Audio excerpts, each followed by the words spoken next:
Mi to potvrď, jestli to tak vidíš, tam tvým.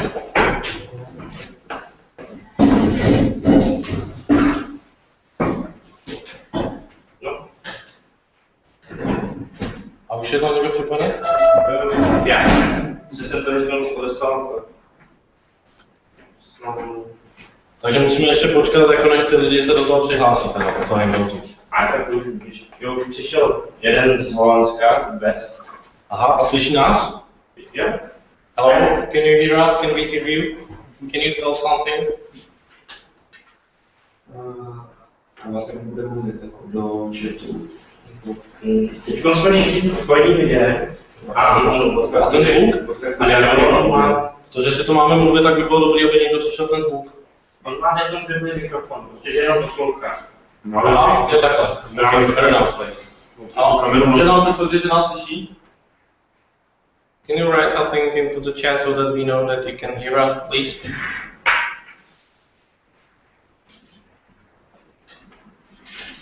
Já se tak můžu po sebe.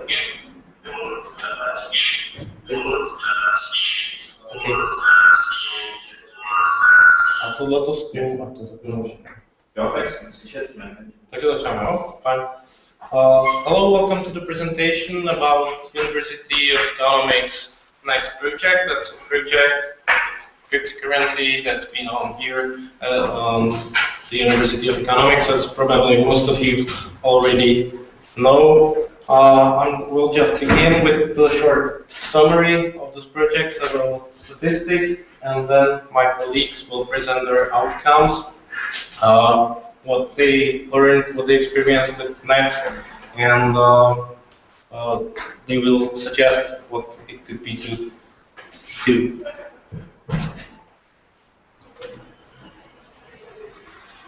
We received more than 45,000 next coins from the community. We are very grateful for that this whole project was funded, and we were able to give 750 next to all the participants. 59 participants enrolled in the project, and they got their wallets. In the beginning of the project, 750 next was quite good, then the price went down, so it was not as good, not so motivating, but still people were quite active in the project. In the beginning, we got 53 letters of motivation, where people told us why they want to be part of the project, what are they up to. Mostly it was information about something new. Desire to try the cryptocurrency on their own. There was many people who wanted to speculate and invest the money and get rich or richer too, and some also discover something unexplored. As students, you don't always have the chance to study something that nobody did before. But in this project, it could. We also got 27 midterm feedbacks. When people wrote us how their motivation changed and what they already tried, or mostly why they didn't try anything yet because there was too much work in school and stuff like that. Approximately every other participant contacted me and told me that they have technical problems with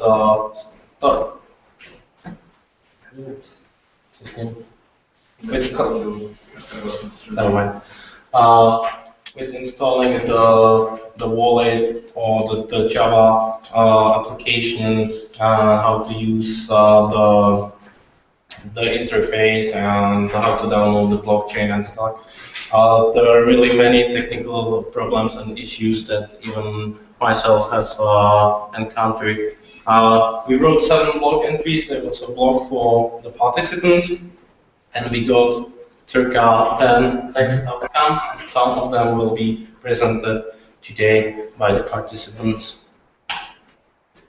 There was also an investing competition. We promised to reward the people who will have most next coins on their wallets in the end of the project. So we have a winner here with more than 3,000 next. Somebody could earn 400 and somebody just 50 next. From the total number of 59, only 11 people actually did something with the money they got. Most of them just didn't touch them because they didn't want to, or perhaps they encountered these technical difficulties and issues that prohibit them to use this next properly. In the beginning of the project, there was a lecture. Approximately 100 people came. We were surprised in the positive way that so many people were there. They were asking questions for like 2 hours. We made a video, commented video with English subtitles. It's on YouTube. It has more than 800 views. And if you type cryptocurrency lecture, you will find it in the upper top places on Google. In the end of my short speech, I would like to thank to the Next community at the first place for granting this project, for funding it, then to the participants, especially the ones who made some outcomes or want to present it today, to the Department of World Economy here at the university who supported it, and the media centers on our university and also the Technical University of Prague who lent us cameras. So thank you, and now we can invite the first presenter, who's the bravest one who wants to present as first. Ladies first, or Shimon, you can come first.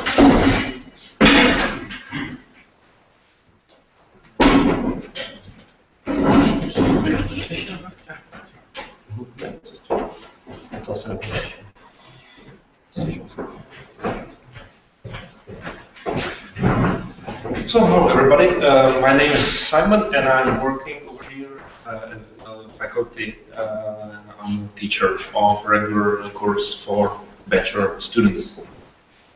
And currently I got involved in this project in its early beginning in October 2013. I don't have that much any special experience regarding cryptocurrency or investing. So like just the half of my presentation, the first half of my presentation would be just like about my experience, and the second half would be devoted to some my suggestions regarding what can be done better next. So like for me, I had not that much experience. Like for me, like investing, it was kind of like vague idea how to use your money and make more money in the future. I didn't get like I didn't focus before much on investing or markets. So for me, it was just like trying something, learn something, and trying to get better, hopefully, at this issue. So I got the money from the start of the project, and I decided to go for stocks. Because for me that was interesting thing to do. So I would just pick some of these stocks, and my presentation would be just how it went on. So I will tell you about two cases about the first one more broadly. So I choose this SaaS stock. Just this kind of company is trying to focus on two issues that are over here. These two points. First point is it tries to do something with the diminishing returns, and it tries to do something with the decreasing share value.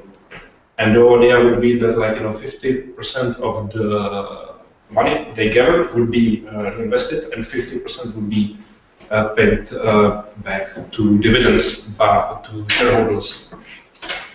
So just how the situation went on by. I just got involved with the company, someone over here, and I started to buy some stocks. And it seems to be kind of stable, then the price starts to rise a bit. But during December, something really bad went wrong. Because the company involved quite a lot of its liquidity in LTCG company, which was basically a mining company which is mining bitcoins and other currencies. But this company got bust, So then, like, all the people that were involved in it couldn't withdraw their money or couldn't get any dividends or shares. So the price plummeted quite a lot. And there was quite a lot of volatility going on. And currently, like, the thing is that, like, I bought the shares for like 16x, and currently the price, if I were to sell it, is something about something between 15 next. So, like, for me, it was kind of like, like revelation and disappointment at the same time. At the beginning, like, the dividends were quite good. It started at 2x per share, and the dividends were paid every week for every share. And it just, like, started getting really better. And this is by the fact when the bust of this GR company came into action. So this is like my total dividends that I managed to get from this company. So, like, at one point I decided to buy Next for real money and get involved with this SaaS company in more greater intensity. But the bust came over here with that GR company. So I was like thinking that, like, I would be, like, somewhere over here, and just, like, every week waiting for the next dividend which will show up. But, like, the reality was quite different. So, and again, like, one thing, when something like this happens, there is this discussion on this forum is like the main channel for discussions on, like, this of this company. So there was quite a lot saying that, like, hey, this, like, company is a fraud, don't buy it. Some people trying to say, well, if you want to say something like that, try to justify it because you're just, like, acting from fear. And, like, in the end, still, like, we have to, like, process this thing. This is like the threat of the main investor. This Mr. Fear the Reaper is the main investor in the SaaS company. And, like, what do? You still have to deal with it in the end. You're making your bet, you're involved in a risky business, so things like this can happen. And shortly, what was my, like, idea of what's, like, working for me currently is trying to buy the shares at some point over here. And this is, like, in case when this debut company got opened, they started to sell their stocks, and the price started to rise. And there's, like, always this, like, at some point there is, like, interesting fluctuation. So for me, it was, like, buying this stock for this kind of price and this kind of time on the 7th of February, and try to sell it at some point of time later. I'll try to sell it I bought it for 29, and I tried to sell it for 32.5. And, like, eventually I got lucky and I could do, like, somebody eventually buy the price for the stocks for this higher price. So it's kind of like learning by doing for me. And I got, like, some money. Thing is that if I would be holding a share for, like, a longer term, like, the price started to rise over here and then started to fall on this kind of, like, level. And I didn't, like, I wasn't over there at the computer, like, waiting for the price that it would rise eventually. I put an order that, like, I would sell this asset for that price, and that was, like, my goals. That it got sold for this kind of price. So, like, for me, like, it was like this. I had, like, this bad experience, and suddenly I started to have, like, some not that good in the same amount of money, but, like, some little bit successes. So I started, hey, let's, like, try to learn something from it. Let's try to see, like, how it, like, works in the real world. And I was just, like, focus. Okay, so anyway, if I try to buy some kind of, like, stock, what kind of stock would it be? Like, how to choose it, in which kind of way? And I got, like, involved in my studies, like, let's, like, see how it works in the real current economy. If you are, like, for instance, interested in buying stocks of JP Morgan Chase, you get, like, for this kind of average stock investment page. Market watch page. And you can see like the general overview of the company. You can see basic description of the company when it comes like to financial terms. You can see the financial information like last year, how it's like working, how the company is developing. You can even see some estimates how it should work in the future with this company. And even if you want to compare to compare to the general market, we have these like Dow Jones and S&P 500, all these sorts of indexes that are telling you what's the general picture in the market as a whole. Okay, so now let's go back to Next. Like usually, I don't get that much information when I try to buy stocks, usually at Next. Usually there is just like some short description on the application when you try to buy the stocks. You get some idea what is like the company doing on the forum. You can ask like the managers of the company on the forum. And sometimes the company has its own web page where it's trying to like describe what's like doing. Because like there are quite a lot of IT guys involved in this Next currency. But like, I'm just like an economist. I don't understand that much of their like business. Like for me, it's just like try to like find out how like the stocks work, and try to like earn a few money hopefully. So, but anyway, there's like very few information, but there are no information on the general development of the market. So for me, it was like a chance that hey, like we should know at least the general idea about the market, how it's developing. So what I'm trying to propose here, and this is like the interesting part of my presentation hopefully, is try to introduce to you my index for Next stocks. And this index will be constructed in this way. Currently there are like 15 stocks, and I want to like make it further to make it index of 30 stocks. It would be the most traded stocks at that time. And like the index is constructed as average price of a stock weighted by the numbers of its shares. And over here you can see like the equation, just like it's pretty simple, but like at least like there would be something, an index for the company, an index for the company's index for the Next market for all of us. And I would like to call this index Next Visa, as it's like Next merged index stocks average. And this is how it like went along. Currently, I have over here data from the beginning of December 2013 until sometime like in the last week, until the 18th of February 2015. And I currently can see like there is like some development over here that like before the end of the year the price of the stocks traded was rising. But after the new year there was like this like downfall. And currently what is like happening now almost since end of January is that like it's kind of like trend upwards back to the price levels over here at the beginning of the year.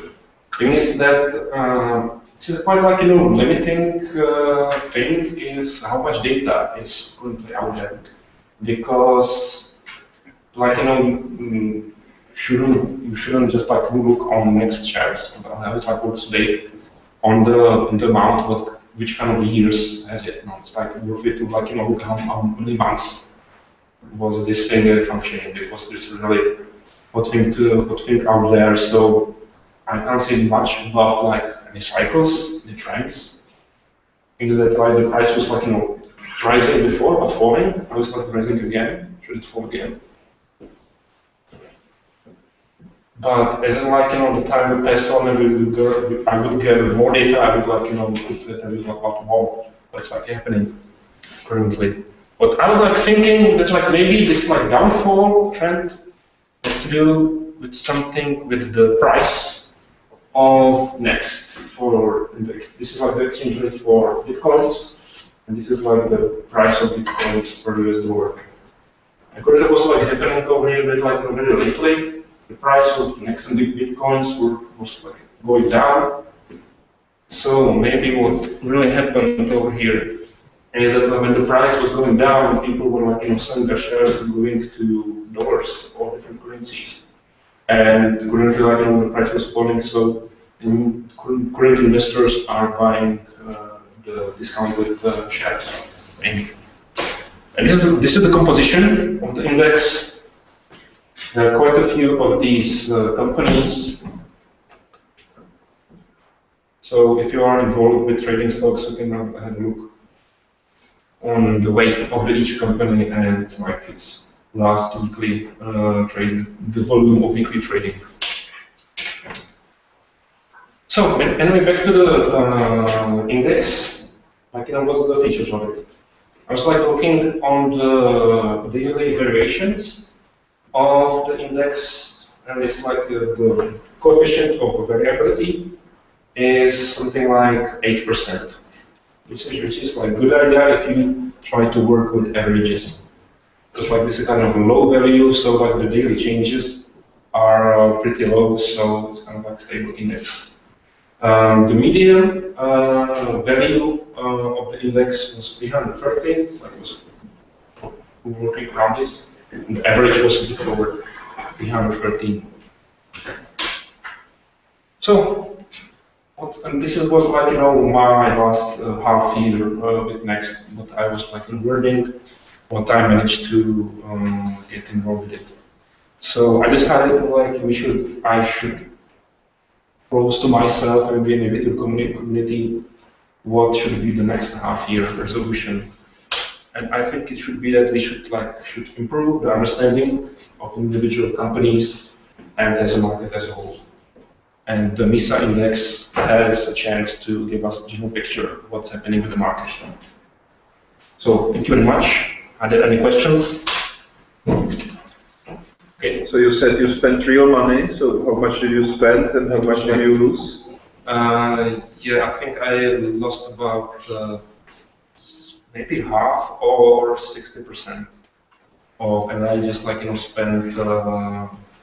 You're familiar with the Czech currency? It was like 3,000 Czech crowns. So that's kind of like for investment. Investment is kind of like low value, but like it was just like, okay, let's give it a shot. Was the whole sport the experience? Yeah, it was kind of like interesting for me. It was like because like when I'm trying to learn something, it was like learning by doing. So if I was just like okay, I want to just study it from away and really observe it without not really involving it, I wouldn't be that much active in trying to understand it. So for me, like the understanding and looking at the dynamics was very interesting. Okay, thank you. I think that you showed one little problem in your calculations based on our experience with NXT, because you showed some economic numbers, markets, but how they behave. But there is a very important part of the next economy ecosystem. You need to focus on the issuer of the asset. It's his reputation. So you need to check out who created the asset, and also you should have some criticism, like this asset is that. In this case, you need to look at those people who are hating the asset. So you need to see the reputation of the guy who says this asset is that, because those guys are they're just trolls. So yeah, that was like on the comment. It was just like guy that was like saying, hey, this is faulty. Like he didn't give any evidence. It just like it was just like from a fear. So, but like yes, you are right. We should look at at these individual guys. What are they like, and like what are they doing? But still, this index is trying to just propose what's how is what are the condition of the market? It's happening out there generally. Because there is you have to, if you are investing, you are still not investing in a bunch of stuff. You're investing in one company, usually. But if you are trying to make your idea if you should invest in bitcoins or in Next, you you should know like this general picture. You should know this general picture as well. It would be another thing that would help you in deciding where to go. Yes. Okay, thanks. Can we involve the people on the video conference too, so that they can ask questions?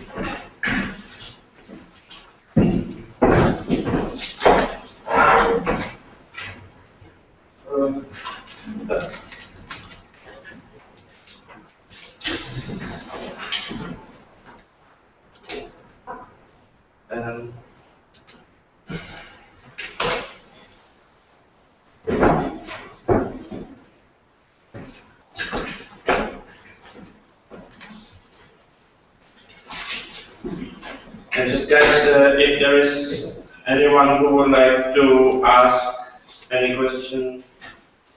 Yeah. I'm wondering, you were before this started, you were completely new to crypto or just to Next? I didn't understand if I was new to crypto or investing. What was the question? Were you completely new to this kind of thing? Yeah, like I was like really quite a newbie. I didn't invest before, or I wasn't involved with cryptocurrencies. I just knew something about them from general media, but this was my first-hand experience on cryptocurrencies. Okay, now having used this, I'm looking for a fresh perspective. What is your first reaction if you look at the ecosystem by itself? You already give some points. These things are missing. Do you think there is potential, or do you think, okay, this is really amateurish? Okay, so just like the quality was a bit low, so what I managed to get from you, how it works on it, and what's the potential, if that was the question. So, if you trust the idea of Next or cryptocurrency in general, perspective. Yeah, I trust it. I just see it as functioning economy or environment, ecosystem, name your thing, how we call it. But for me, it's kind of there are maybe some things that would be evolving on telling us what's the general picture. Maybe there would be new rules built into the system so it work properly. But that would be interesting stuff for me to just see these hopefully new infrastructure evolved. But I understand that Next has some basis and that won't change that much. But it would be interesting for me to see these supporting new things that would will be built up on this. So and this index was my idea that try to develop the market environment. Okay, anyone else from the audience, from online friends?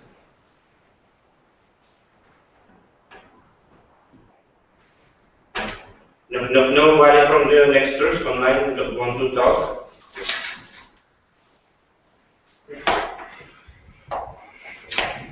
If not, so who's gonna next? So thank you very much. Thank you.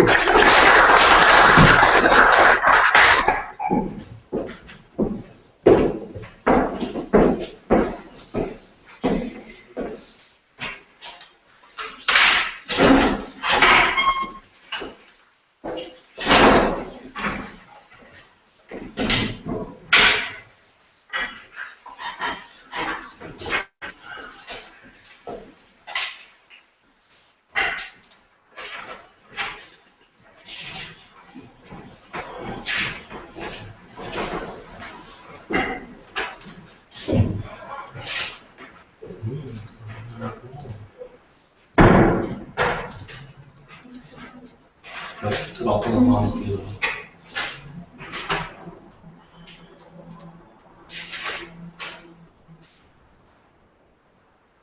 Now we are waiting for the presentation to upload from the pen drive.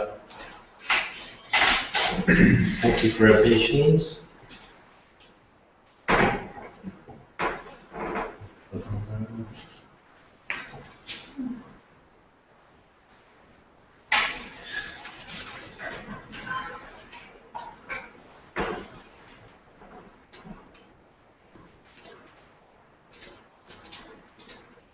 Can you just email it to him quickly? She can speak first. Okay, let's try.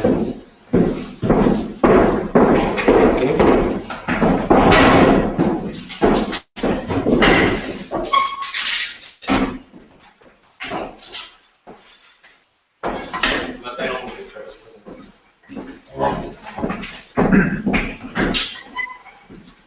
So, good evening, everyone. My name is Martina, and I'm a student of international business. I will tell you something about something about my experience with this project. Well, when I first got to Wallet of Next, I really didn't know what to do with them because I had no experience with cryptocurrency. And actually, it was the reason why I joined the project. I wanted to learn something new and explore something, so I joined this project. It was really hard for me to do something with this wallet because it was technically difficult for me, and so I moved to Next to crypto.com, and then I changed it into bitcoins and into Doges. So I have some Next, bitcoins, and Doge.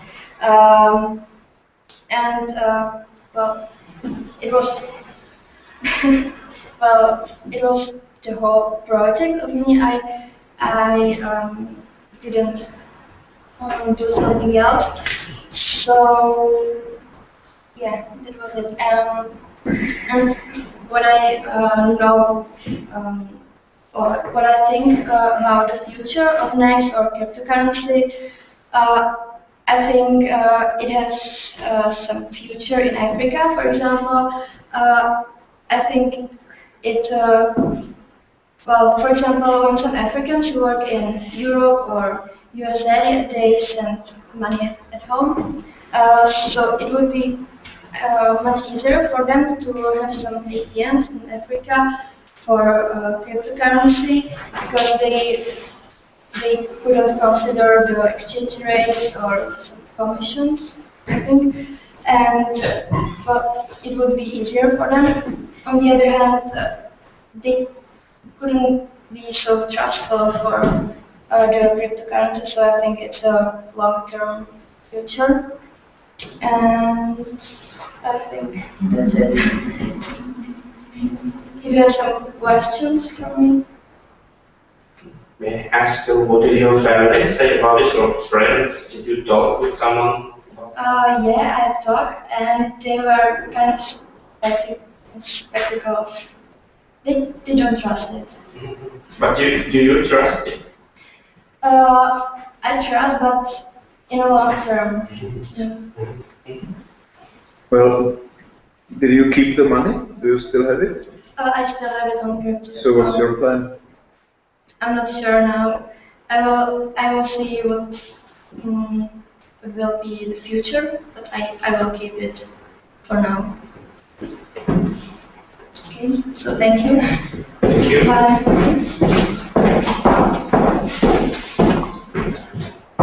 There are no questions from the online audience. No questions so far? Yeah.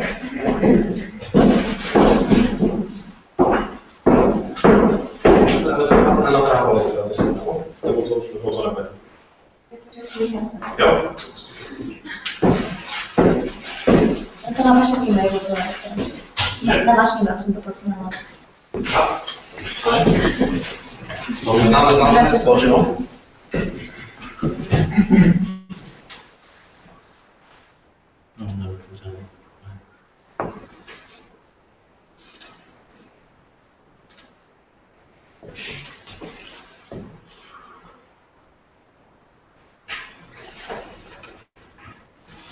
So, good evening, everybody. I am a student at the second faculty of International Relations. I study international trade, and I would like to present to you my short case study, what I did during this project. So, I am like a teacher of Italian language, and I play in a band, so I issue some invoices, and I wanted to compare invoice in Next and in Czech crowns. So the initial situation was I considered one entrepreneur who earns 80,000 Czech crowns in 1 month, do not pay value-added taxes, and applies a flat rate. Income tax is 15%, and he has a discount for a student. And during the comparison, I compared invoice in Czech crowns and Bitcoin invoice. What I considered like pros and cons of these payments. I think the biggest problem in payment in Next are some transaction fees. When I want to change Next in Czech crowns, I must change Next in Bitcoin and then in Czech crowns, and there are some fees. And the most important advantage of payment in Next, I consider that there is no legislative framework, so there are no taxes in the Czech Republic. What was the result was that net profit in Czech crowns in both methods was quite the same, and the most difficult thing I considered the different exchange rate. Finally, what I think that are main issues, main problems of Next in the Czech Republic, especially it is low level of awareness of cryptocurrency and skeptical attitude.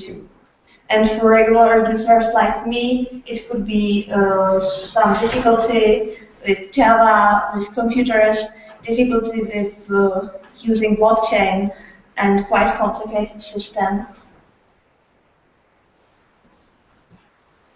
Finally, what were my other experience with Next? I used not only blockchain but also crypto. I paid in bitcoins in Prague Bitcoin Cafe Bar, Parallel Polish, and I started to be interested in some tech companies because I thought about the possibility of issuing invoices in Bitcoin. And I also communicated with family, with my colleagues and friends, and everyone didn't know nothing about Next, and they know something about cryptocurrency, but they are very skeptical. And finally, I have one question that I don't know what could be the answer. It could be convenient to accept a business in the Czech Republic, also Bitcoin, and why some Czech companies accept cryptocurrency, if it is for market or if it is for convenience. Okay, I would like to thank you for your attention.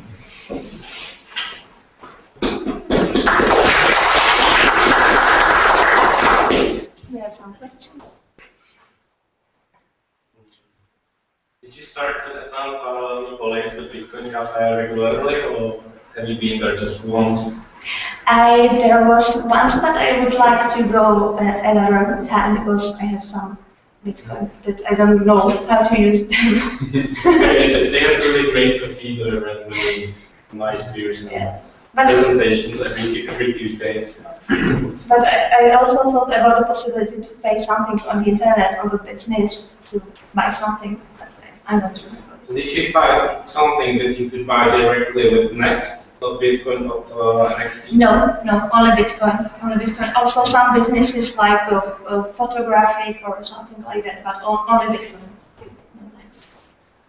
Like maybe like in the Paramepolis, you were there like once, and you think like paying with Bitcoin is like as the same as using your home currency or Czech crowns, or like it's like more easier or harder. It is very easy. It's like a credit card that I had only on a paper with QR code, and they wanted only that. And I think a little bit stretch was that I didn't have invoice from that.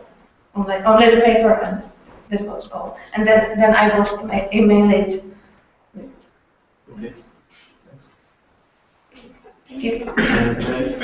One question. For example, I'm very often buying flight tickets for Bitcoins, electronics here in Czech Republic, few shops accepting Bitcoins, or I'm in abroad using Bitcoin ATMs because I can get their money.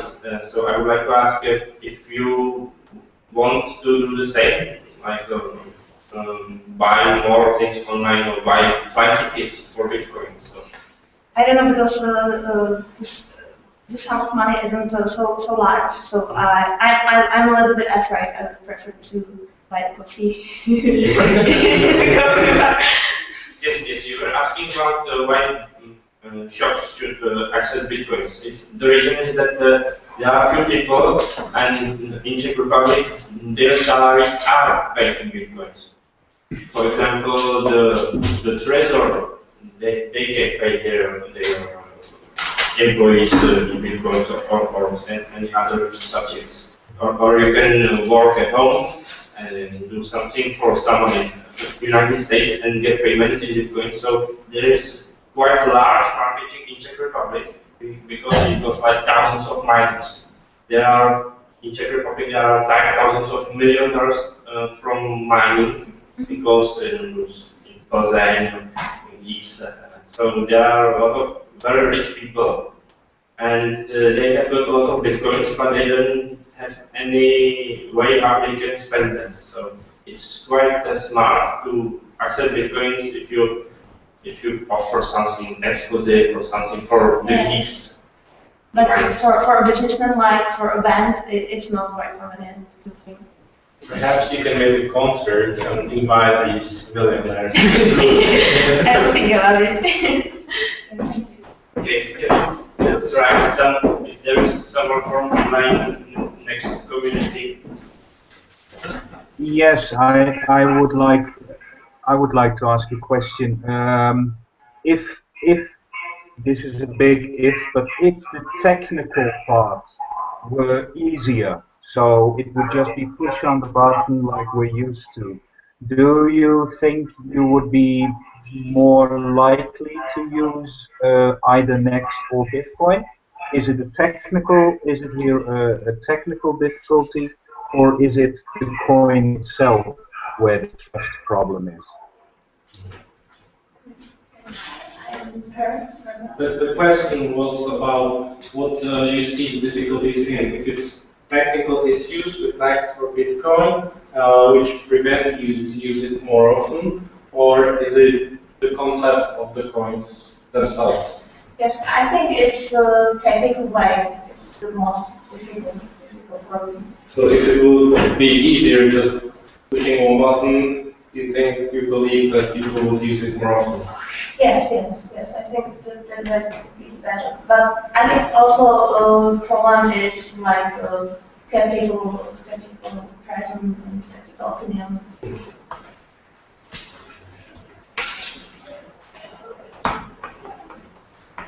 No more questions from abroad?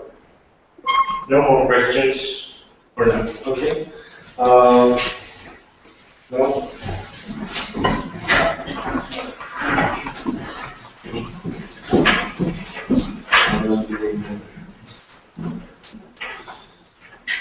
Hello everyone, my name is Milan Mark. My presentation will be very different from those before because they were very fresh and experienced with the project, and I wasn't actually a part of the project, so I will be talking more about theoretically how could Next and other cryptocurrencies be used in an area that was actually touched on, and it was in Africa, how it could be used in Africa to solve their issues by their strengths. So I'm actually going to subbing in for the actual offer of the presentation because Michael Holiansky. So I'll try to convey the message he would try to convey as well. So yes, the basic question about the presentation you would like to answer is why Africa and why Next? And by answering these questions, combining them both, come to some conclusion which could be used to solve some issues Africa is facing by using Next and other cryptocurrencies. So one of the big issues in Africa with their economy, and which is halting their growth, is the fact that 80% of the adult population doesn't have a bank account in Africa, which is a really high number. Like in Europe, it will be only a few percent because you are paid. Your salary comes to your bank account, and you can't really function that well in first world country without a bank account, which is very different in the developing world, and it's a big problem, especially because of remittances, which is money that flows to the economy from the expatriates working abroad.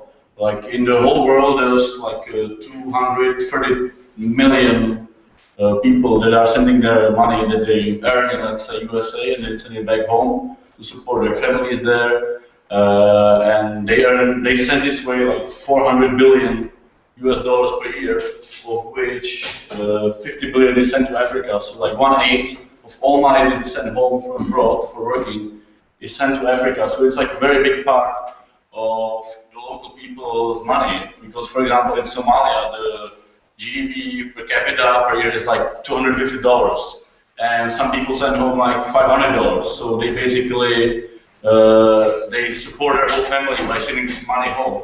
But it's very difficult to send money home because there are high fees. For example, if you send money from Western Union, the world average fee you pay, if you send, let's say, $100, they will take 8%. But if you send to Africa, they will take 12%. So they will take $12 from the $100. And if you send from one African country to another African country, which is obviously the easiest way to earn money. If you're poor, you go to some different country, and if you are really poor, you cannot fly to Europe and work there. You just go to a neighboring country and try to earn money there. So then the fee is 20%. So that is really high. And on top of that, there is usually even some fixed fee. So if you send some small amount of money, let's say $200, you have to pay $30 a fixed fee. And that's a fixed fee no matter how much you send. So if you send only $100, you still have to pay $30. So of all the money you make and send home to support your family, so they can have a surgery, so they can afford medication, so they can afford food. The Western Union and similar companies take a really large part of the money because people don't have the access to regular wire account and stuff like that. You can see some part of Africa, there's almost 100% nobody has an access to a bank account. But on the other hand, what Africa has and developing countries in general have, they create very innovative solutions to the problems they have because they don't have the infrastructure. So I guess maybe you've heard about the example of the Grameen Bank in Bangladesh. In the 1980s, they invented the concept of microcredit. So borrowing, lending, let's say $10 to someone, so they can afford to fund their family and they can work and keep themselves alive. Because there was not way for the poor Bangladeshi to get access to money. So there was this bank, and they invented this concept of microcredit. So they could solve a problem that is not a problem in Europe or the USA. So the traditional system that we have here will not solve their problem. So they invented their own problem. They got a Nobel Peace Prize for that, and it was very good. And the same thing is happening in Africa. Their infrastructure problem is they don't have the banks, and they don't even have like a phone landline. So instead of like building all this infrastructure you have here, you have only wires going from every city, so you can make a phone call. They didn't build any of that. They just rely on mobile phones. This is why 8 of 10 Africans own a mobile phone, which is like a really huge number if you imagine that those people are really poor. They have, let's say, less than $2 per day to spend, and they have a mobile phone. So that's like a really big opportunity because you don't have to build all this infrastructure there. You don't have to build the houses for the banks and for the utilities. You can just use the mobile phone to pay and stuff like that. And even if they have already built a lot of mobile phones there, it's still the biggest growing market in the world. It grows like 4% per year. So the mobile phones are really a huge opportunity for Africa to solve a lot of their problems. Yeah, you can even see this is the middle graph. It's about the usage of mobile money applications, and 70% of all people in the world who use them are in Africa. So that's like 40 million people of all the 60 million people who use some like cash transfer apps are located in Africa. And you can see, for example, in Kenya, these mobile apps, they account for 70% of adult population use these apps instead of like going to bank, withdrawing money from a bank, and then paying someone in cash. They just use these mobile apps to pay someone else. And speaking of Kenya, they were like the pioneers in this area. They invented the app called M-Pesa, which M stands for mobile. Pesa is Swahili word for money. It was like in 2007, so it's like a really recent phenomenon, and you can see already 70% of the people use it. So in like span of 7 years, basically the whole country, 10 millions of people are not penetrated with the app and they use it. And I can show you a video of a guy who basically built his business on it.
So there was a video about M-Pesa, because the first thing is nice to say that it was like a video from Africa. It was not like bleak with people like starving and stuff like that we see on the news all the time.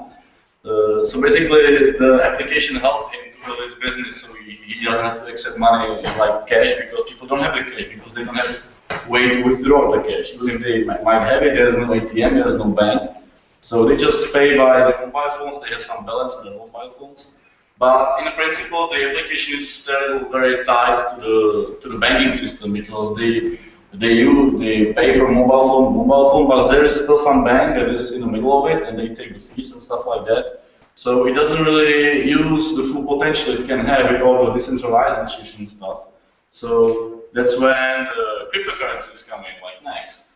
I guess you all know Next was started in September 2013. Already last year was the 6th biggest cryptocurrency in total market capitalization, so it got on really well. And some of the advantages it has over, for example, Bitcoin, the most popular one, is it uses proof of stake instead of proof of work. So, like, to put it simply, if you want to pay with Bitcoin, you have to get some proof of work. So you have to use some computing power of yours to prove that you are the rightful owner of Bitcoin.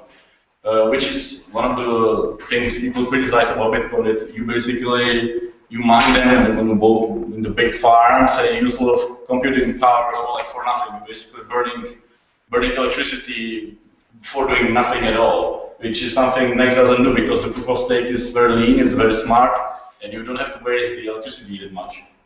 Another thing, using Next is quicker than Bitcoin, because the Bitcoin blockchain is very bloated. It can take like 6 minutes to process the transaction, whereas Next, it's refreshed like every minute, so it's like 6 times quicker to pay, which obviously if you want to pay something, you don't want to wait 6 minutes till the transaction is confirmed, right? So that's obviously a big advantage of Next over Bitcoin. And there's one app.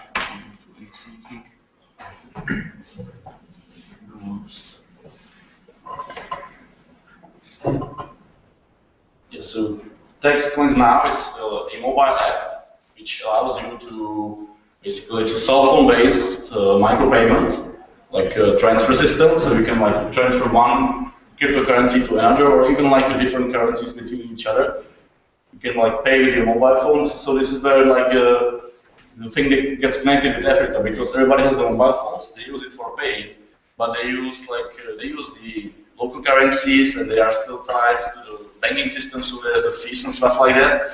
Whereas if you use an app like TextCoins now, you basically, it does everything for you. It makes the whole process of using Next much easier, because it computes the exchange rate immediately. You don't have to do it by yourself. It's immediate. There is no chargeback, so it's not like when you use credit card.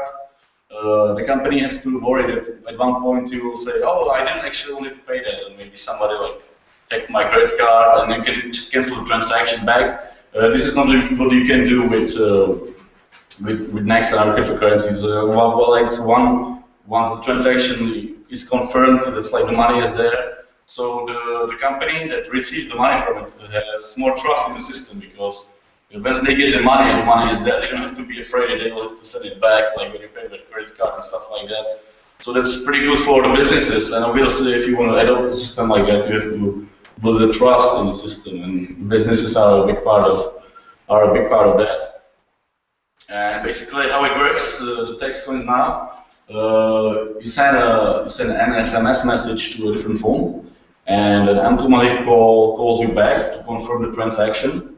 So, and once you confirm the transaction, you just pick up the call. It doesn't cost anything, or it doesn't cost much. Yeah, the transaction is confirmed. So you want to buy something, you text the guy who is like doing business with you. You text the let's say if you go personally to some store, and they will use this app, and they would use it in Kenya because everybody is using it. So you just tell him, okay, what is your phone number? You just text him with the number of money you want to give him, and it automatically processes in like 2 minutes, and you are ready. You can pick up your goods. The other guy has your money, and you can walk away. You don't need any cash. You just need your mobile phone. So it's like a very simple way to do business and transactions with cryptocurrencies. And obviously, it is also a way where you can send money home with the remittances. You don't have to use something like Western Union, where the guy has to go to the counter and they'll send you the money from abroad, and you have to pick it up. You have to sign something. You have to get there, and then you will get the money, and 12% of the money will be gone because that's the fee. Which will be subtracted from your money.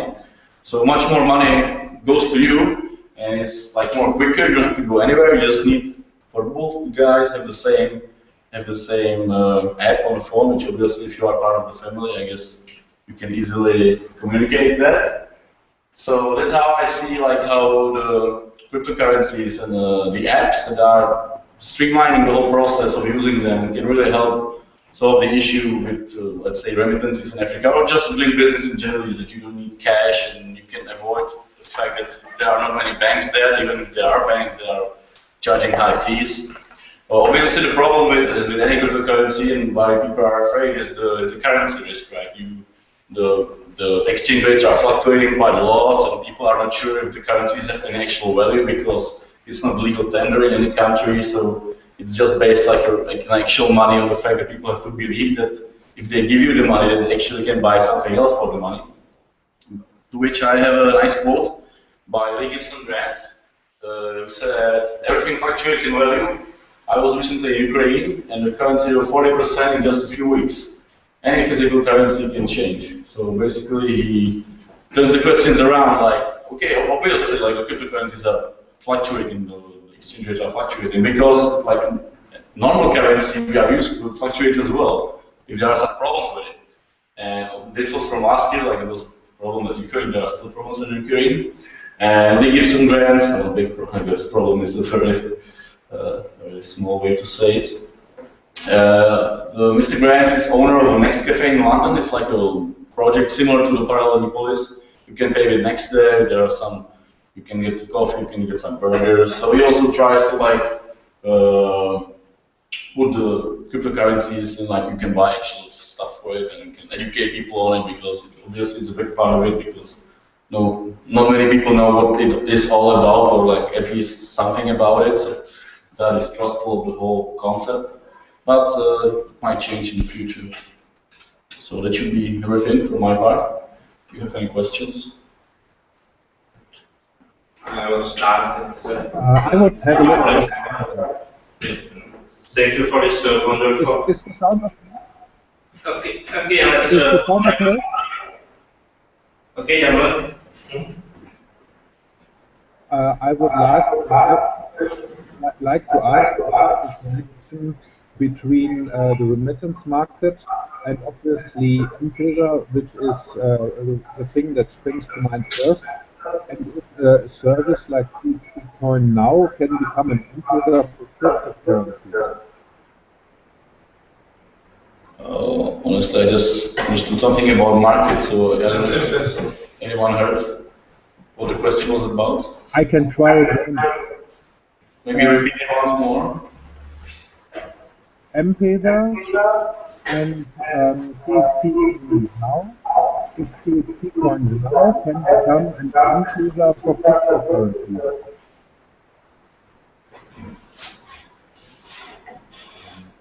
I haven't got any of that. maybe send a message or write it down.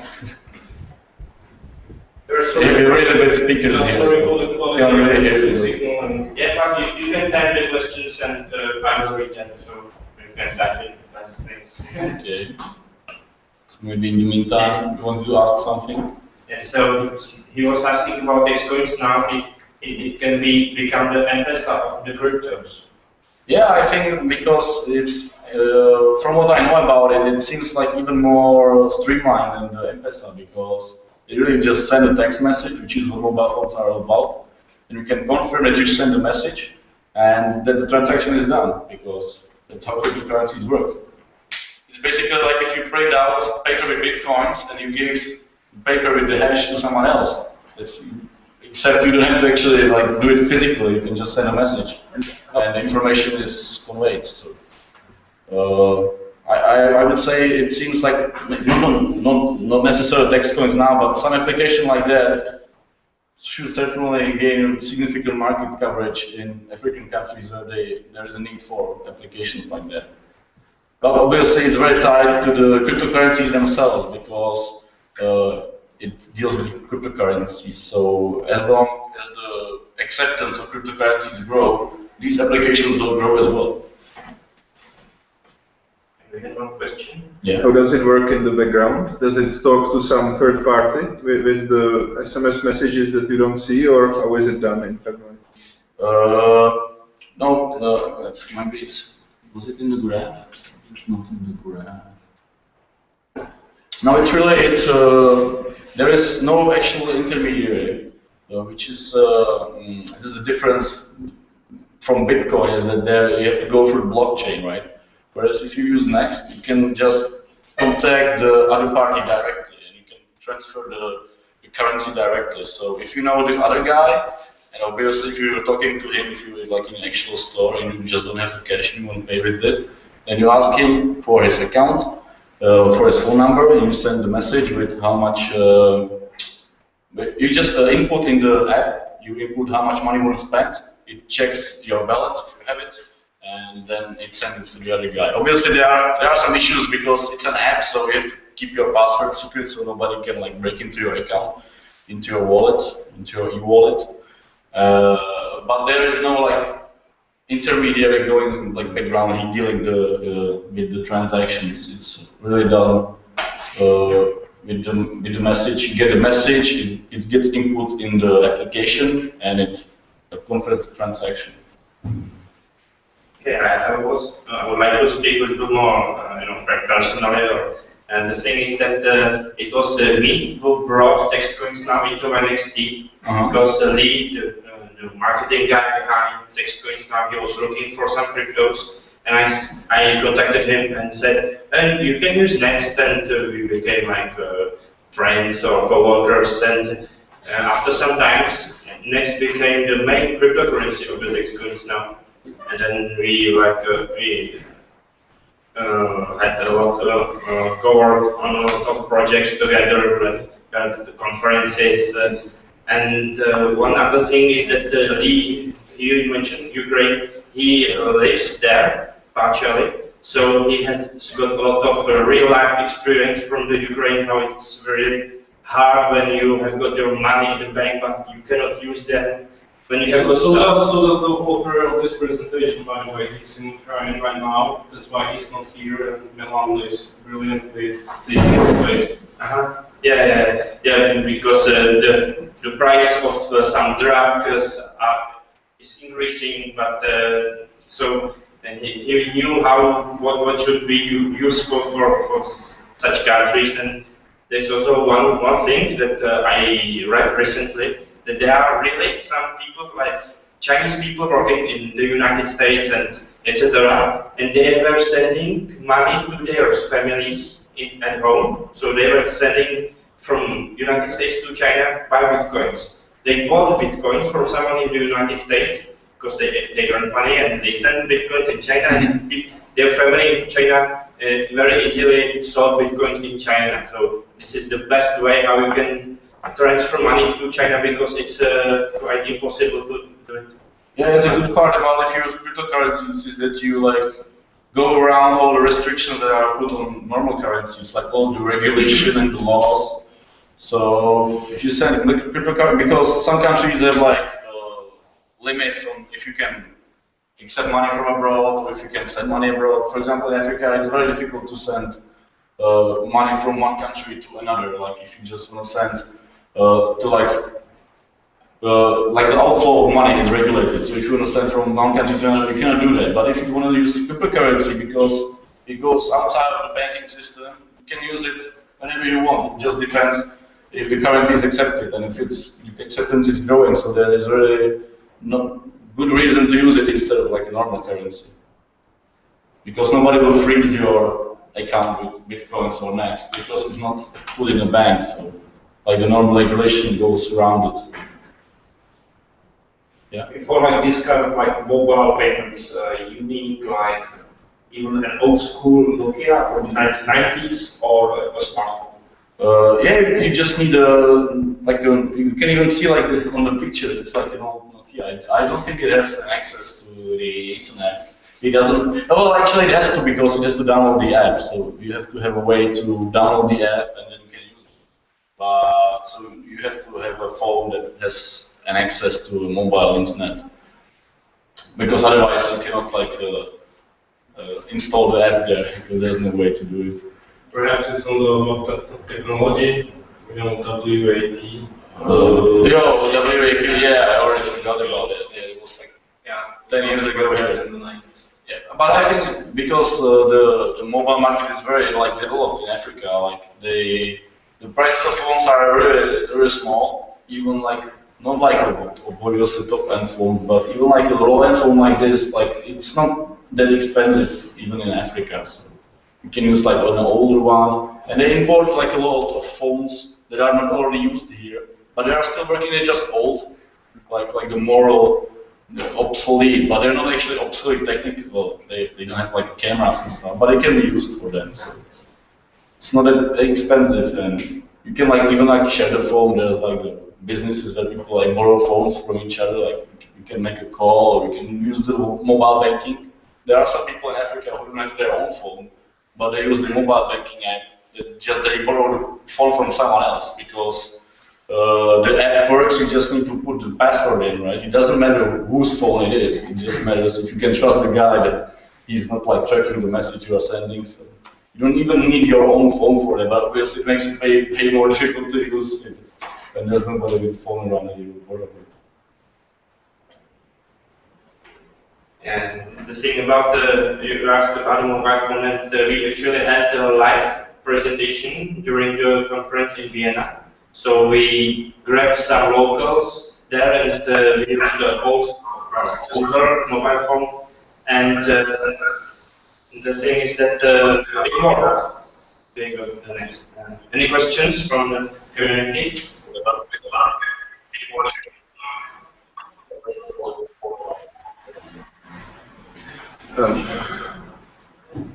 So, I'm sorry, I don't know too much about this next, but when you send this guy on the market some money and you are some guy from the bush, from the desert, how many SMS are there exchanged between you and him and some other people in the network? I mean, it cannot be just you and him, because then you would send the same money to other guy in the bush and you would have the money twice. There would be no way to secure the wallet. And there is an operator, centralized operator. You know, they call you. You tell them your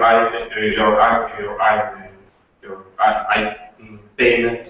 So so there is a server in between. There is a server call that they call you back. You just have to accept the call, and that's confirmation of the message. This is on a gateway. Okay. You can receive a shopper. He receives SMS. Okay, payment was done. So it's on a gateway. Yeah, I guess I explained it wrong when you asked if there's some messages going in the background.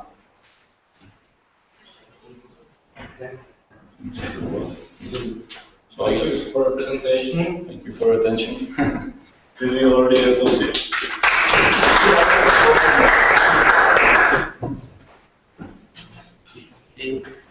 We have time for the last presentation, which I prepared.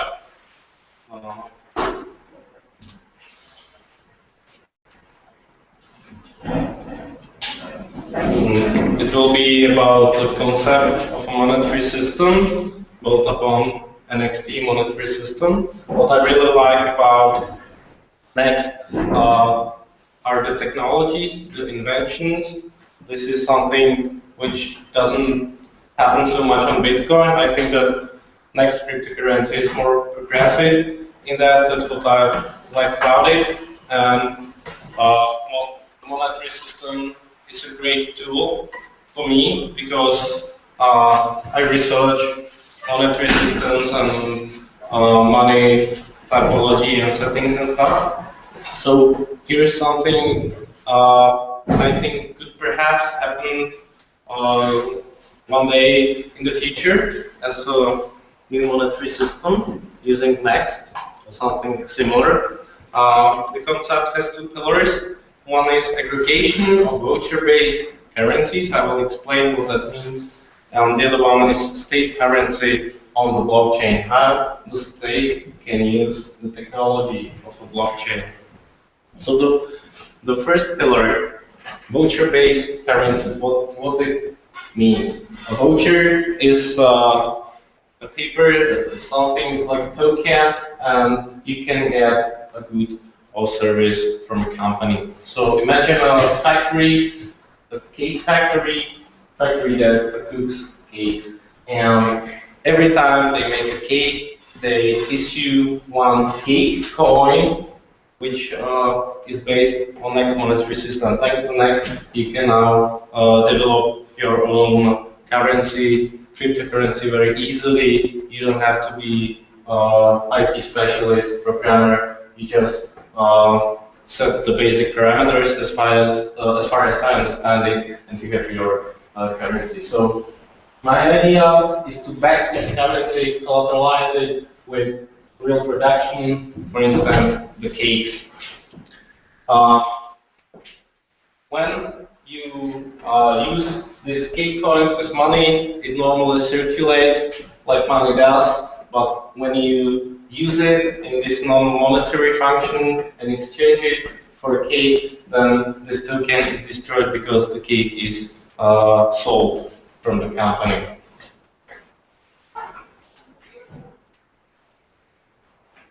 The effect in economy is that there would not be the problem of a surplus of supply over demand, because the companies, the firms can produce much more services and products that they are able to sell, because they're dependent on commercial banks or central bank or anyone who is the issuer of the currency. And if this issuer fails to put this money into the economy, make it liquid so that people can buy the products, then you can produce whatever you want, but you never can really sell it.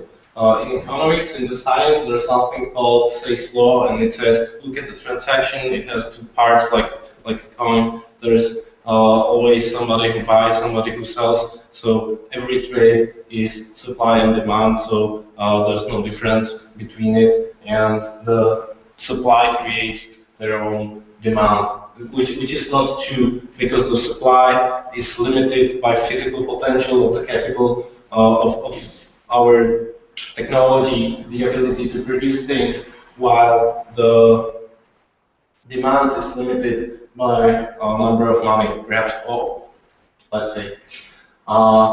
When you allow the companies to print their own money, then we can solve this issue and create their own demand too. They would not be dependent on any third party. How would the companies put these coins into circulation? They can issue as they want, but if they just gave it to anybody, it would be pointless for them. It would be just like giving cakes for free. So they need to pay with their coins somebody else, like their employees or their partners, their subsidiaries, anyone who does something for them. So imagine you're a cook and you work for this cake factory, and a part of your salary you get in these cake coins.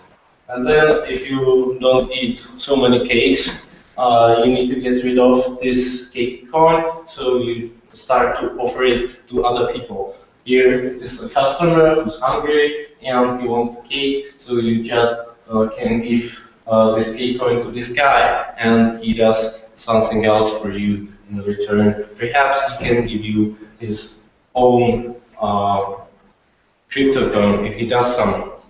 Now, there obviously must be a place, a marketplace, where you can very easily convert these crypto coins into each other, which is also based on Next.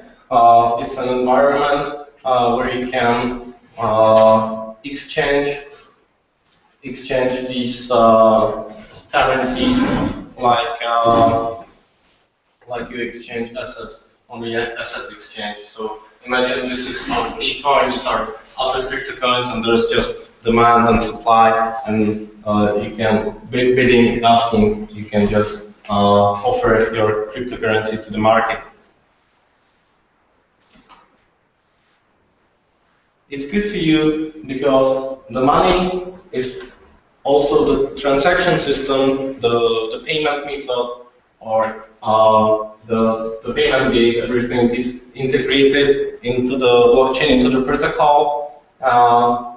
So you don't have to pay any third parties for doing the payment gate or anything else. You can draw the information from the blockchain into your accountings. You don't have to, again, have any third-party services for that, so it can be also quite useful and easy for you as a company. What would this system be best suitable for? I think it's on the first place large retailers and marketplaces like Amazon and eBay. Why? because when you are Amazon or eBay and you issue your own currency and it's collateralized with the production that somebody can buy, it's yours, then almost everybody would be keen to accept this coin because it's very liquid. You can pass it to anyone else because basically everybody uses services of these big companies. So you will not encounter any trouble when trying to use your coins as money. It will be also good for companies that do things that people regularly often consume, like airways or fast food chains, petrol station, mobile operators, internet operators, cinemas, stuff like that, because you can even use their crypto coins as store of value, because you know that you will consume this in the future, so you can just buy the money in advance, and you know that the value is stored because you will consume it one day, or somebody else will. And it will be great for online gaming. That's what I do as a game designer. The online games already have their own virtual currencies. They're just not on the blockchain, so it's quite difficult to take the money out of the game and sell it to somebody else, offer it to somebody else. Basically, it's like a black hole. You use fiat money, you pay it to the game developers, and they give you some virtual currency, but you cannot really do anything with that. Just buy the in-game content. So one thing is that with this blockchain technology, you can take the money from the game and use it in the wider environment. The other thing is that you can also take the the in-game content like cards, anything, weapons, take it away and sell it to anyone else everywhere around the world, which is good, because then the investment in the game is no longer a black hole, but it is really an investment. People have a similar approach to Magic the Gathering paper cards, which is the most widespread card game, I would say. When you collect the cards, your collection actually has value because you can sell it quite easily. Then the other pillar. Imagine that the state wants to have a new currency, a modern currency for 21st century. It doesn't have to be the only currency that the state uses. It can keep its fiat currency, but why not to try a concept like that? Perhaps somebody would appreciate it. So this, I call it water money, would be no fiat money. There would be no oppression. There wouldn't be any man with guns, like Paul Krugman says, that man with guns, the army backs currencies like the US dollar. So the state will just offer you, if you want to use it, use it. If you don't want to use it, if you don't want to accept it, there won't be any punishment for that. There won't be even no taxes for transactions in this currency. It would work on a concept of a water cycle, circulation of water. Imagine that the water is pouring into the system all the time. I will explain how later, but if there won't be any outflow of the money, there will be pressure on inflation and stuff like that, too much money in the system. So when we don't have taxes that will drain the money out, there will be demurrage. There should be 2 R's. I repaired it 3 times, I don't know why. It's still just 1 R. Never mind. Demurrage means that the money continually melts down. There's less and less of it. It's like an ice cream. When you buy an ice cream and you're standing on the sun, it just melts down, or it evaporizes, the water evaporizes from lakes and rivers and stuff pretty much continually into the air. So the same would happen to your account. to your money. Of course, this won't be this money would not be good for storing of value because the value would just disappear. So you would need to use it for different functions, especially like a medium of exchange. It means that you can use the money for payments, but you should not keep it, you should not store it, you should get rid of it as fast as possible. Still, it could be good for the transactions, as I will explain a second later. Because the currency is on the blockchain, it's transparent, everybody, even the state, can see the money moving. Still, the state doesn't know who does move the money. Next is, again, better than Bitcoin in this, because Bitcoin is pseudonymous, and it's not that hard to really track who's the mover. Well, next you can use the teleport technology because of Supernow, Bitcoin Dark, and this merging of this technology, which makes the transactions really more anonymous. Now, so why would I use this? Because the function of a state is legal system, justice, law is enforceable, you can use courts, police, and stuff like that. So normally when you do a transaction in a currency that is not recognized by the state, you only have to trust the other party because there is nobody that will guarantee you that your money is safe or that your purchase will be really followed by you getting something. So if this is a state currency, the transactions are automatically, judicially enforceable. You can apply the information that is stored in the blockchain that, okay, I sent money, I have this key, I can use this hash, I can prove that it was me, then it can automatically be used as a proof at the court, which I can see as pretty much advantage. And the other thing is that the technology you can use for communication with the state, for communication with other people. You don't have to have proofs, paper proofs, like thousands of sheets with stupid things and cards like that.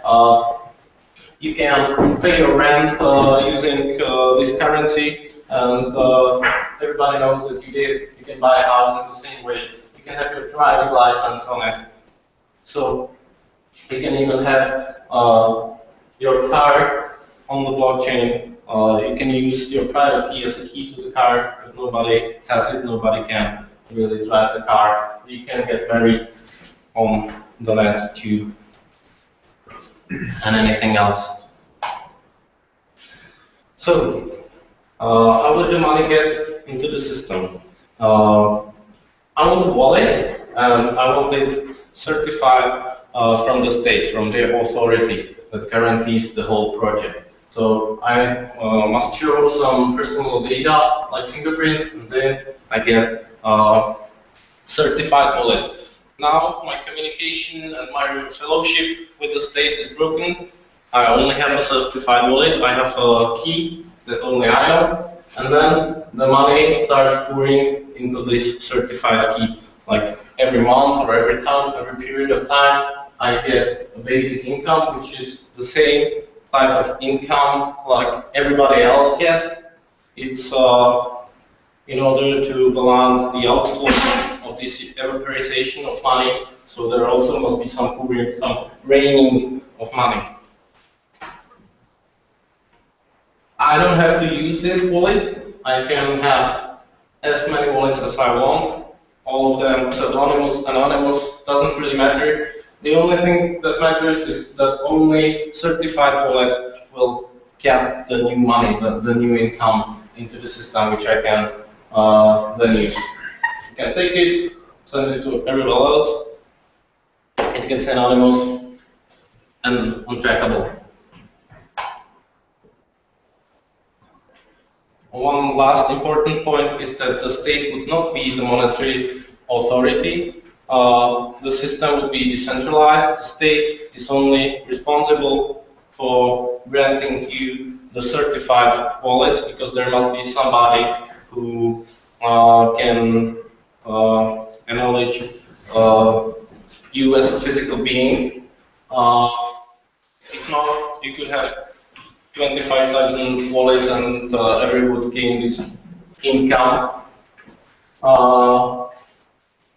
The issuance of money and state income will be based on a poll, on democratic voting. Everybody that has this is a physical being, so has this wallet can vote. For example, I say I don't want the state to have any money and I don't want the people to have any income, so I want 0, 0. And there is somebody else that says I want billion, billion.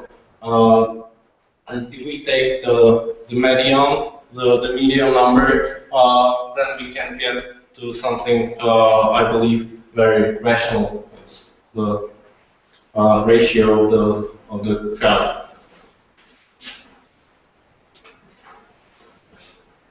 Questions? So this the Murage, or how did it work? How does this work in greater detail? So like my money that I have in my savings account loses 5% of its value per month, or how does it work? It's a concept that was developed in the, I think, 30s, 20th century by Silvio Chiesel, who was an economist who wanted to solve the situation that there is not enough money because there was the Great Depression and the factories could produce stuff but people cannot buy it, so they want to get the money to the people. And the idea is that if the money goes quicker, faster, it's like if there was more money. So he invented this concept. You had regional money in some areas in Austria, or Switzerland, Germany, doesn't matter. Every month you needed to buy a stamp and stamp the money, which is extremely impractical and stupid because it makes these stairs or jumps in the price according to what day it is and stuff. So nobody wants to accept the money the day before it would be stamped. When we have this internet technology and computers, then this demurrage can be really continual. So there are no jumps. You just get the money and it lasts 3 months, and every second it's just tiny piece, less and less. Do you understand? Thank you. Some other questions? And do you know the size of the voucher-based currencies, in US dollars, like how many are there involved? I would like to count it one day, but I have no idea. Actually I just googled it because I remembered. I was reading about this, and also it was a few years ago. It was 100 billion US dollar per year. And the number is rising per 10%, so now it's in voucher currency. Yes, in gift cards. Gift cards. That's it. Per year. It's amazing. Thank you. So it's a much. Use it for my reference. 10 or 100 times more than Bitcoin. So this is very important to give. So let's assume I get my salary in this state currency that loses its value over time. So the first thing I do, I buy Amazon gift cards, so it does not lose value at all. Exactly. So nobody would use this. That's the point. That's one system. 2 pillars of one system. But how would the state then be able to finance public infrastructure if their money would not be accepted? The money would be accepted. It would just be transferred very quickly after it's accepted. You know, the demurrage, the authorization will be very slow. So if you get the money, I don't know, several days, it will lose several little percent of it. It's not like it only is there for 5 minutes and then it pops up. It's not good for long-term storing of value. Well, everybody would be selling the first day of their wage, But who would be buying? The thing is, if you hold it only like for, let's say, a few minutes, you buy it and then you sell it for a little less because it lost you little money. But if you only hold it for a little while, you don't really lose any value, right? So the chain gets longer, and the shorter you hold the money, the less you will lose. But you can still use it because the next guy, he buys it for less because it lost value. Let's say you have like, let's say $100 and you hold it for 1 hour and then it's like 99.99. So you sell it for 99.99 because that's the value. And he buys it for that and then he sells it for 99.98. So he lost 1 cent, but he used it as money. So that's how I understand it. So we don't really lose much. And because you constantly need to get it to someone else, they just push it around in the economy, and then the last guy has like 1 cent, and then he loses 1 cent. So what's your incentive? Everybody would be The incentive is that it is recognized by the state. You don't pay taxes on that, and it's recognized, and you can use it when somebody, in order to prove that you bought something, or you sold something, or you did something, that you have some responsibilities that you have to do. You do it, and you have it proven. You cannot ever lose it because even if you lose your phone or computer, it's in the blockchain. It's there for eternity. That's the bonus. And imagine, as I spoke about the 30s and 20th century, there was a different competing concept, and it was by Maynard Keynes, with inflation. And inflation was the dominant concept of money for decades, and it does the same, doesn't it? You also use the money even though the value goes slowly down, or it used to several years ago. And it's still used. If you count the house prices, then there is a huge inflation.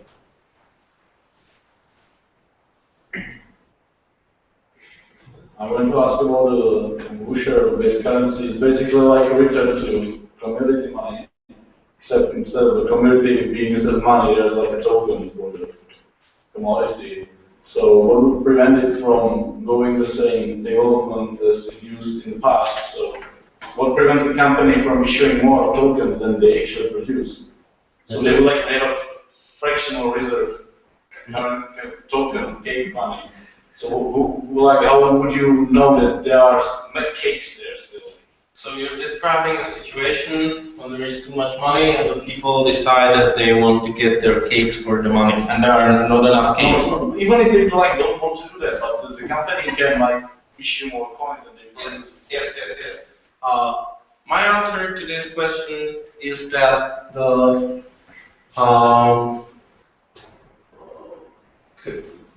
company should compensate you if it is not able to give you the product for a token. It should compensate you, for instance, in the state company. So, if not, if you pay this cake coin, you don't get cake. You should get the state company, which would be normal obligation that you can use as per to. If this company is insolvent in terms of doing these cakes, it's something wrong with the company. Yeah, and that's how it happens in history as well. I mean, like you spoke about the English National Bank in the 1820s and stuff. Because in Scotland there was a really like free banking system. It's like the premier example in history of banking, when there was like free banking. Every bank was having their own banknotes, they had their own currency, and they had a similar concept. They had like, if you wanted to withdraw money, on the money will be printed. If you present it to me, I will give you £1. And if I don't have the pound, I will pay you £1, 5 pences in 6 months, so like a compensation for that. But it still didn't work because you can still like game the system, and there are these bubbles, these companies that are issuing more money, and then you still have like a crisis because if the company is so big and its currency is so dominant in the system, and then it goes bust, then you have too big to fail problem again. Except it's not a bank, it's a cake factory. So I understand like the appeal of the system, but I see it's repeating the mistakes we've done in the past. I see there a huge different because banking doesn't really produce any real product. It only makes money that the real companies use. So if the bank is fraud, it takes down the real companies that are not fraud. Well, this is a real company which is limited physically, and if this company couldn't handle this situation and couldn't really work as a supplier of cakes, then it is good for the market that this company goes down, because that's the Schumpeterian effect of cleansing of the market. Yeah, I see that still Nothing terrible really happens if people cannot buy cakes. If the market physically, globally cannot produce enough cakes, then perhaps it is not so much needed. Yeah, I meant more of the problem that if they issue more cake coins than there are cakes, then at one point the cake coins are the same as the money the bank has because there are no cakes. So the coins are not backed by anything at all, right? Well, then this currency is crap and you should buy another one. Yeah, I know, but the people who have the currency, they are like screwed because they, of course, it's their issue, but I mean that's like political problem. If you have like this currency, people have it and they lose their, let's say, deposits in the currency, then they have to insure it by the state, so there will be more confidence, and it kind of goes back to what we have now, except there is no debt at the beginning of the money. There's an actual product. But if you issue more money than there is a product, then that's the issue that was with the gold standard. Yes, you're right. I agree. It's definitely not perfect. I don't think I'm capable of inventing a perfect concept. Yeah, I'm just trying to poke holes in the concept. Good. That's what science is about. Thank you. And just a little side note that right now at NXT you can create your own cryptocurrency, like voucher-based cryptocurrency, in 5 minutes, and it costs you only 10 Czech crowns. So everyone can make it just today. It's different than any other coin. This is a unique feature of the monetary system based on it. So this rainfall, is it like some unconditional independent income that everyone's getting? Yes. There's a difference that this unconditional basic income is a fiscal issue, while this is a monetary issue. The purpose is different, but the effect is the same, and it also has the benefits of this, fiscal basic income. Yes. And that would be managed by some central bank then? I mean, how much to pay out? No, I think, or I believe it's possible to vote about it, that every user could tell his or her opinion, and the consensus will be given by the whole decentralized net. But let's say 51% of the poor people vote that they all want so much that, I mean, that will be so much that all other money will have no effect.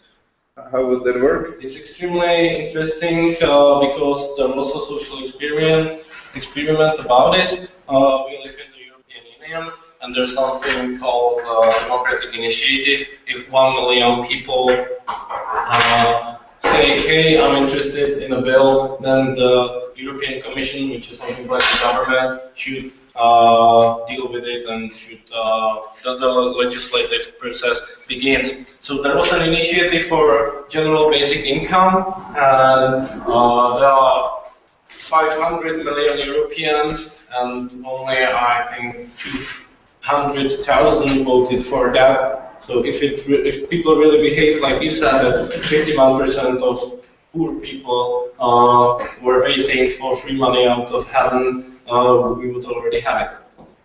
We don't. We had a chance. Not even 1% of the people were interested. Well, but here you have the question of value, how much to pay each month, and that has to be decided one way or the other. You can't freeze it, because if you vote, then the inflation of the value, which would probably occur, would make that amount impossible to live on. I think that there can be voting every year, and then there was like this income every month, so 12 times, and then you vote again. Like in the normal parliament, when there is the budget bill. Sounds very risky to be poor, even more so than now.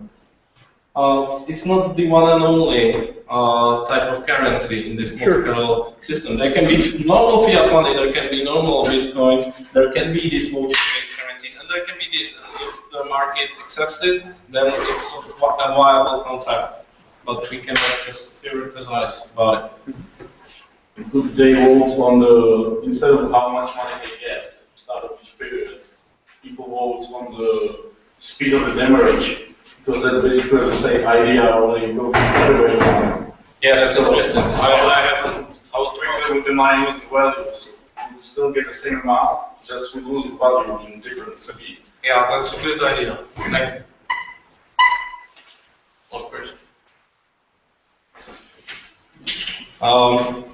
To the next monetary system, as Petr said, one positive effect of our next project is that now we have an ordinary class about cryptocurrency here that I'm teaching, and some of my students are here in the audience today, and one of their tasks is to take one currency and describe it, analyze it, say what's good for, bad for, and because of this very easily next monetary system, any one of you can create your own currency and test it and play with it, which can be really a practical experience, I hope. It looks like they are closing our university. Yeah. We want to get home to 10 p.m. here. Thank you very much, you who are sitting here physically, that you spent 4 hours here listening to currency things. And thank you for you who are on the internet, for your questions, for your participation. Does anyone of you have a question on one of the next developers who may be still on before the school is shut? Yeah. No. There were a few things that Francois said. I'm not sure how any company collateralize this way. In this example, the cake company pays its supplies in cakes that's going to produce cake. It's a huge kind of part, the risk that no provider would take it, isn't it? Well, for instance, I was speaking about online gaming. They have the virtual currencies, and they are practically collateralized by the gaming content. So it is voucher-based currency. And about the other half of the question, if somebody would take these risks, yes, people do it. There are companies like there's Czech eBay or something, where there's a Czech, I don't know, a company that sells vouchers with discounts. It's called Slenoma, and they pay their employees and partners with this voucher-based money, so it's not something I just made up. You said that even state-owned company would need to pay somehow their providers. Yes, that's why there would be also voting about how much an income of the state should be, so that the state should prefer its functions. That would be the other question. Now we can vote for parties, left wing, right wing. Perhaps somebody says we want small state, we want big state, but in the end they all do the same thing. But like this, there would be a direct democracy, and people would set the budget for the state directly. So, but there would be the budget for the state, because it's hard to imagine that everybody will go with zero. And great thanks to everyone who participated. Thank you again very much for being here with us and for supporting the project and being interested in it. Jo, končíme.